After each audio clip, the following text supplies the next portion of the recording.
अच्छा, तीर्थ यात्रा करने का जो शास्त्रों में वर्णन है, जो विधान है, उसी के अनुसार आप तीर्थ यात्रा कर सकते हैं। और कहीं आपने उसकी विपरीत आचरण के द्वारा आपने तीर्थ यात्रा की तो आपको तीर्थ यात्रा का फल प्राप्त नहीं हो।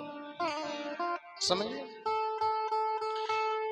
जिसकी तीर्थों में श्रद्धा नहीं है, कहा गया है ना, जो पापी है, नास्तिक है, संशय करने वाला तथा तर्कवादी है, जो तीर्थों में संशय करता है, कुतर्क कोई किसी ब्राह्मण ने, विद्वान ने, संत ने, महात्मा ने या किसी ने कोई वाक्य बोला तो उस पर कुतर्क करना, उसने कोई बात कही उस बात को ना मानना, हाँ शास्त्र के विरुद्ध हो तो बात अलग है कि शास्त्र के विरुद्ध है तो उस बात को नहीं मानना चाहिए, लेकिन शास्त्र के अनुरूप कोई बात बोल रहा है तो उस बात को अनुसरण अवश्य करना चाहिए। कहा गया है ये 5 प्रकार के मनुष्य तीर्थ फल के भागी नहीं होते। नारद पुराण में लिखा है, अश्रद्धानः पापार्तो नास्तिको छिन्न संशयः हेतु निष्ठस्य पंचैते न तीर्थ फलगामिनः। ऐसे 5 प्रकार के मनुष्यों को तीर्थ फल प्राप्त नहीं होता। एक चीज। अच्छा, दूसरी चीज ये भी आई है कि आप चलने में समर्थ हैं, आपके भगवान ने हाथ पैर विधिवत आपको प्रदान कर दी और आप युवा हैं, चलने में समर्थ हैं, चलते हैं, और इसके बाद में भी आप कहीं प्रमादवश, तीर्थ यात्रा पैदल की जाती है, तीर्थ में पहुंच करके आप कहीं, महाराज कहते हैं पैदल चलने की सामर्थ्य होने पर भी कोई व्यक्ति पहले पुराने समय में गोयान, बैलगाड़ी आदि पर तीर्थ में जाने से गोवध का पाप लगता है। समझ गए? अश्वयान, घोड़े, तांगे आदि पर जाने से तीर्थ यात्रा निष्फल होती है। ये मैं नहीं कह रहा हूं, शास्त्र कह रहा है। कोई व्यक्ति तीर्थ में गया, कोई जो असमर्थ हैं उनके लिए लागू नहीं है। उनके लिए तो किसी के साथ जा सकते हैं, किसी पर बैठ करके जा सकते हैं, कोई उनको उठा करके ले जा सकता है, लेकिन सामर्थ्यवान है और आप कहीं नरयान, पालकी, रिक्शा आदि, वृंदावन में जाएंगे तो रिक्शा मिलता है, रिक्शा आदि पर जाने से तीर्थ का आधा फल मिलता है। कितना फल? आधा फल। पैदल चलकर जाने से 4गुने फल की प्राप्ति होती है। कहां लिखा है?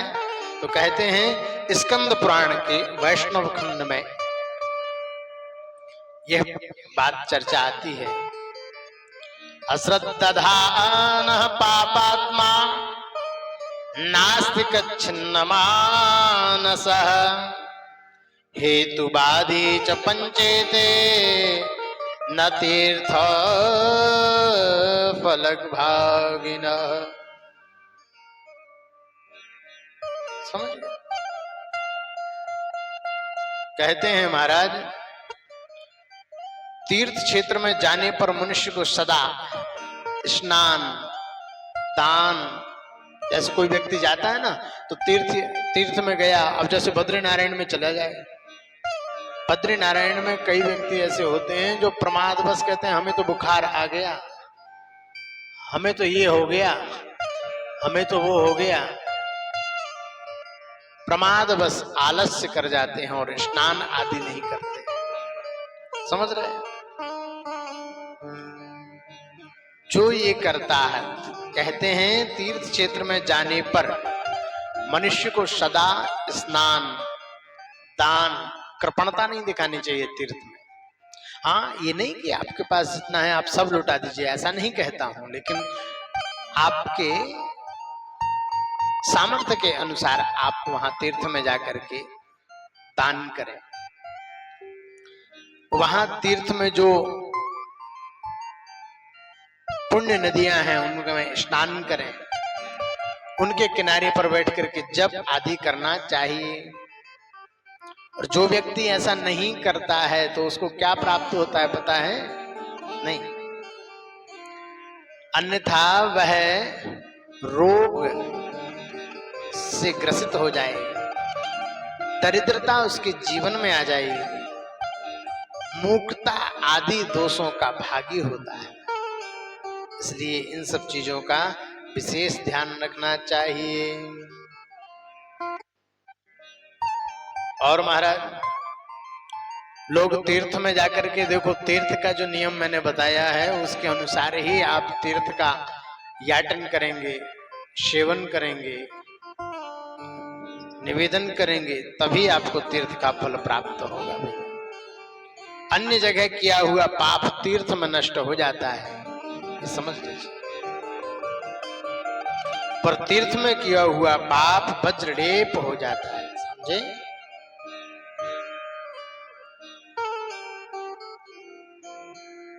इन सब चीजों का ध्यान रखना चाहिए।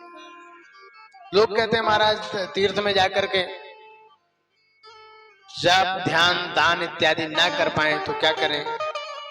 तो उसका कोई दोष है? ऐसा शास्त्र कहता है? बोले हाँ भैया, शास्त्र कहता है। कहाँ लिखा है? तो कहते हैं शिव पुराण में यह बात आती है और शिव पुराण में कहा गया है, तीर्थे क्षेत्रे सदा कार्यम स्नान दान जपादिकम्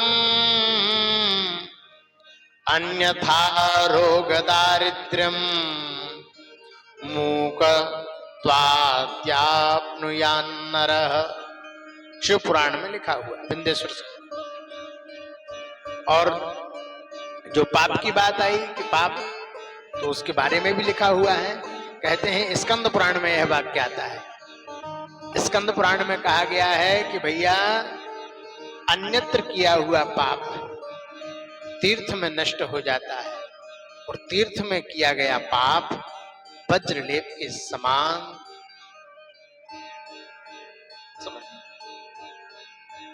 वज्रलेप हो जाता है। अन्यत्र हि कृतं पापं तीर्थमासाद्य नश्यति तीर्थेषु यत्कृतं पापं वज्रलेपो भविष्यति। यदन्यत्र कृतं पापं तीर्थे दद्याति लाघवम् न तीर्थकृतमन्यत्र क्वचित् पापं व्यपोहति। ये वाक्य आते हैं और कहते हैं भैया जब कोई तीर्थ में जाता है और तीर्थ में जाकर के जब कोई अपने माता पिता भाई सुहृद, जैसे तीर्थ में गए, हरिद्वार में गए, हरिद्वार में गंगा जी में स्नान किए, तो स्नान करने पर आपको ये याद आती है, अरे हमारे माता पिता भाई बंधु सहोदर स्वजन संबंधी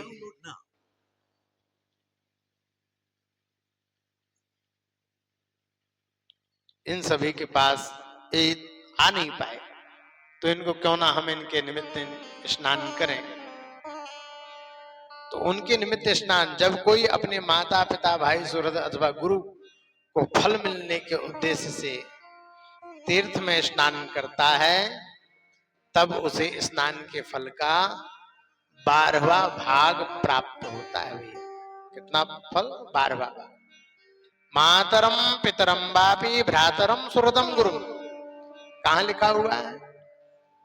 अत्रि संहिता। अत्रि संहिता में ये कहते हैं मातरम पितरम बापी भ्रातरम सुहृदम गुरु। यमुद्यश्य निमज्यते निमज्जते द्वादशांश फलम भवे, उसको द्वादश अंश का फल प्राप्त होता है। इसलिए कभी तीर्थ में जाओ तो अपने माता पिता भाई बंधु सुहृदों के निमित्त स्नान अवश्य करना चाहिए। और भी कहा गया, मातरम पितरम चापे भ्रातरम सुहृदम गुरुम यमुद्यश्य निमज्जेत द्वादशांशं लभेत लभेत तुषा। और ये वाक्य जो कहा गया, कहते हैं जो दूसरे के धन से तीर्थ यात्रा करता है, कभी कभी लोग होते हैं ना, लोग दूसरे के धन से तीर्थ यात्रा करते हैं, करना चाहिए, उसमें कोई संशय नहीं, उसमें कोई दिक्कत भी नहीं है। लेकिन एक बात ध्यान रखना, जो दूसरे के धन से तीर्थ यात्रा करते हैं तो आप ना कुछ अंश उसमें आप सामर्थ्यवान नहीं है, तब तो बात ठीक है, और कहीं जाते भी हैं कोई ले जाता है तो उसके निमित्त आपको कुछ अंश दान अवश्य करना चाहिए। जो दूसरे के धन से तीर्थ यात्रा करता है उसे पुण्य का 16वां अंश प्राप्त होता है, जो यह यात्रा कराता है। समझिए,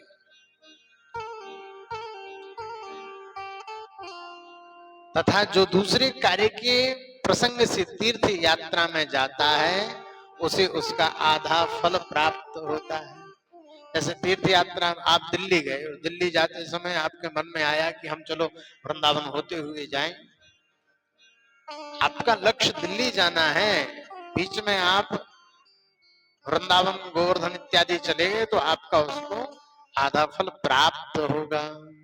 कहते हैं कहा, षोडशांशं लभते यः परार्थेन गच्छते अर्धम तीर्थ फलम तस्य यः प्रसंगेन गच्छति।